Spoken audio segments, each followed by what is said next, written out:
আমরা এখানে এসেছি আরজি করের যে ঘটনা ঘটেছে তার যারা এর সাথে যুক্ত সকল কালপিট গুলোকে খুঁজে বার করে এবং সর্বোচ্চ তাদের শাস্তি দিতে হবে, এই নিয়ে আমরা রাজপথে নেমেছি। আমরা অনেক শৃঙ্খলাবদ্ধ মানুষ, আমরা শৃঙ্খলার পরিচয় দেব, আমরা ডিসিপ্লিন ভাবে।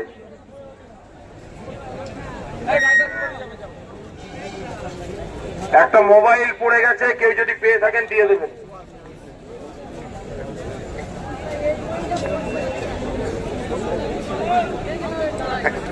আপনাদের হাত থেকে বাম দিক থেকে আপনারা বাম দিকের রোটা ছেড়ে আপনারা আপনাদের ডান দিকের রোতে চলে আসবেন, অর্থাৎ যে রোতে আমরা আছি ওই রোতে আসুন।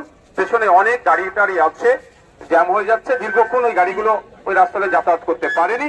আমরা মানুষের অসুবিধা করতে এখানে আসিনি, আমাদের বোনের সাথে অত্যাচার হয়েছে সেই জন্য আমরা জানাতে এসেছি। যতটুকু টাইম নিয়ে আমরা নিয়েছি, পরে গাড়ি চলাচলটা স্বাভাবিক যাতে হয় ওই রোডটাতে। তা আমাদের যারা আছে কর্মী সমর্থক রেসিডেন্ট তাদেরকে অনুরোধ করবো আপনারা ওই রোডটা ছেড়ে দিন, অর্থাৎ আপনাদের যারা এইদিকে মুখ করে আছেন আপনাদের বাম হাতের রোডটাকে ছেড়ে দিন।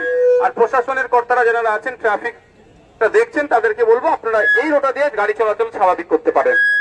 যারা আছেন ওই রোড থেকে আপনারা সবাই এই রোডে চলে আসবো।